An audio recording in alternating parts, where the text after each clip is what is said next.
I always had intentions to set this reloading bench up in the cabin room here. We bought a deluxe kit, and we ended up finding some old antique-ish type presses. But we bought a brand new Lyman 8 turret press. It came with a case trimmer. Never used the case trimmer yet. Never used an electronic powder dispenser before, so we're gonna test it to see how accurate it is. See if it speeds up the process a little bit, but we're really fussy on the amount of powder that we put in the bullet. We want it right down to the kernel. We haven't used the tumbler yet either. A lot of our brass, it's kind of a disposable thing, but now it will be doing some maintenance stuff on it. But usually, we've got quite a few loads out of a lot of our brass, but I think that if we do a little bit of maintenance and cleaning them up a little bit, we can go a little bit further.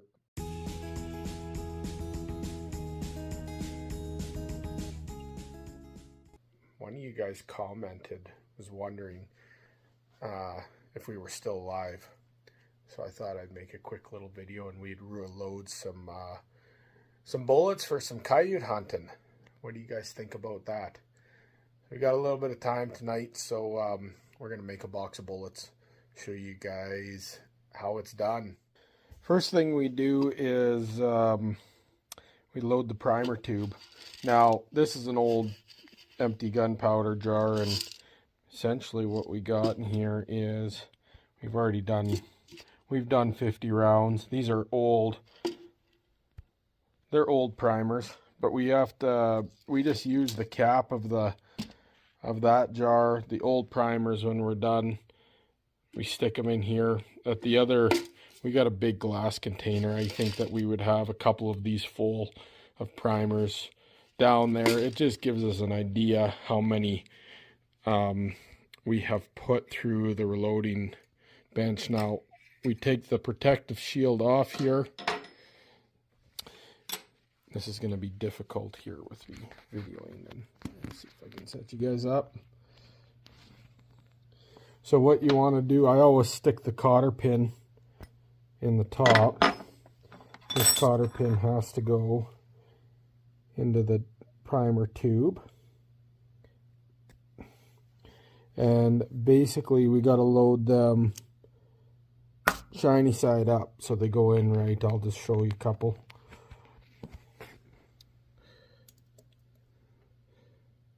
I don't know if you can see with the lighting, but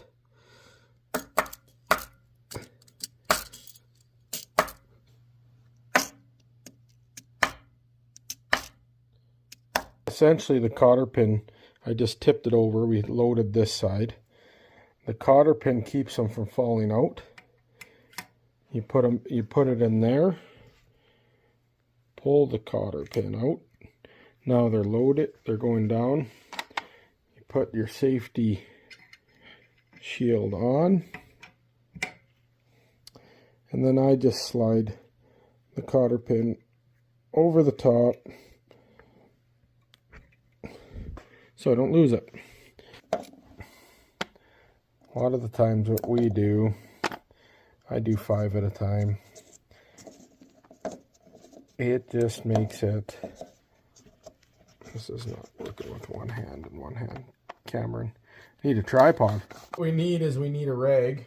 I got an old sock here. I always throw this over my shoulder. Now, I wrecked this shoulder, so things get a little bit interesting right now. We got our cases lubed. The very first one for sure, I put a little bit on the inside of the neck. I just scraped some in there. And we're going up. So basically we're doing 2 steps here. First we're gonna, well, 3 steps. We popped the primer out. It came down into the primer, the old primer tray there. We just actually sized the neck. And now we're gonna put a new primer in. We just pulled that back. So this comes out. Oh. Okay.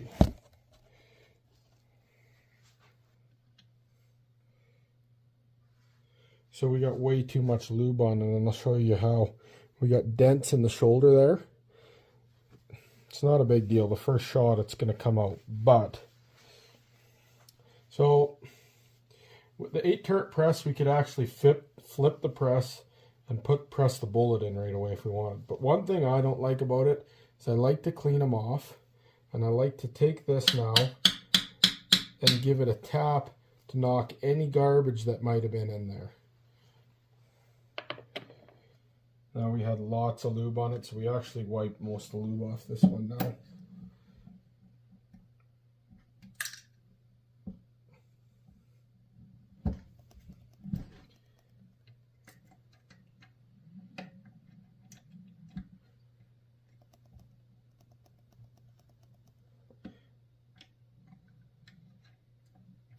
You guys are a little shaky, so I'm going to have to take you down.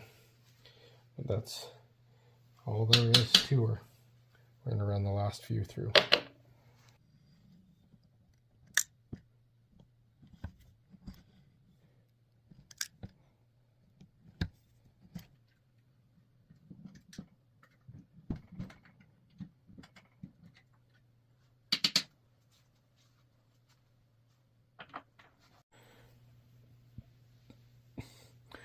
So now it's got a new primer in it.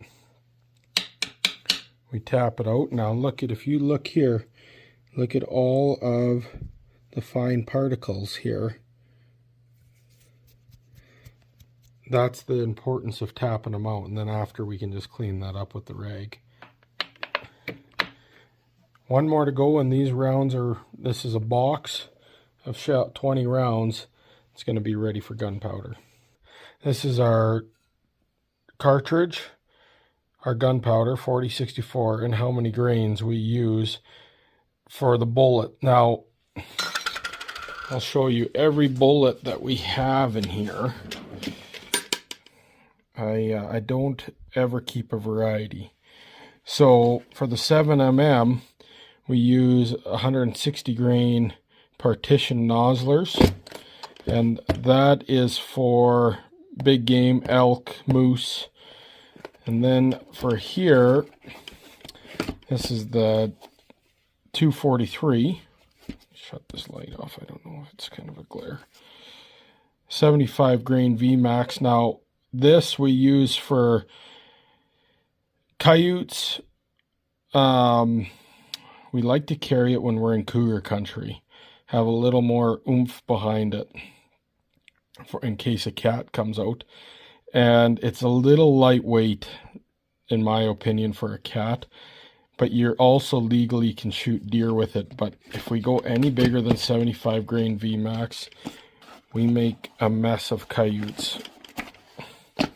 This is what we're going to be loading today. This here are our 40 grain VMAX 20 caliber for the 204. So we're going to bring these bullets over here. Know some data here. We're running these are 27 grain compressed. They're going to be full almost right to the neck. And at that, this is a fast burning powder. It is going to be coming out, I think that they're 3,800 feet per second. They're just shy of 4,000 feet per second. That little 40 grain bullet. That tray is really light, and it is calibrated and zeroed. So now we want to enter in what we're doing. 27 grains.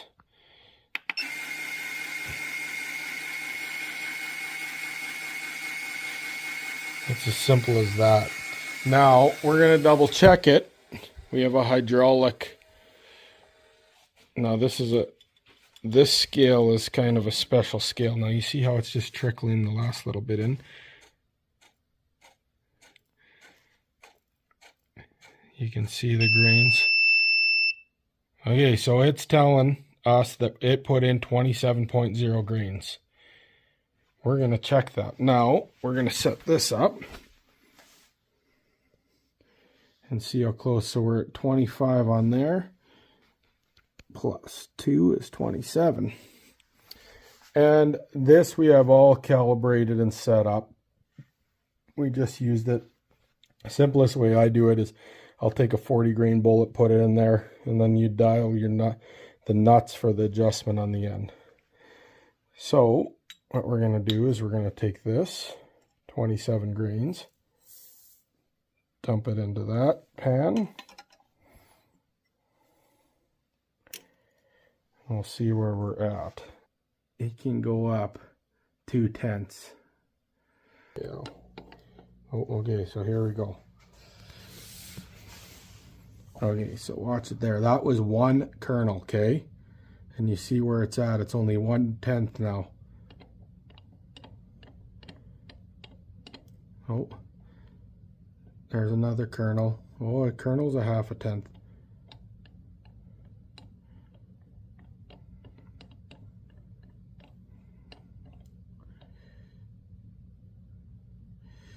So that's how dead on we like to make our loads.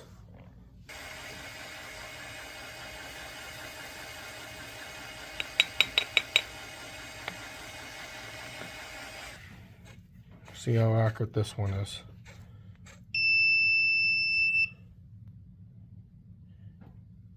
So there it's saying that it's actually 26.9, so that one should even be a little, it's jumping back and forth. 27, 26.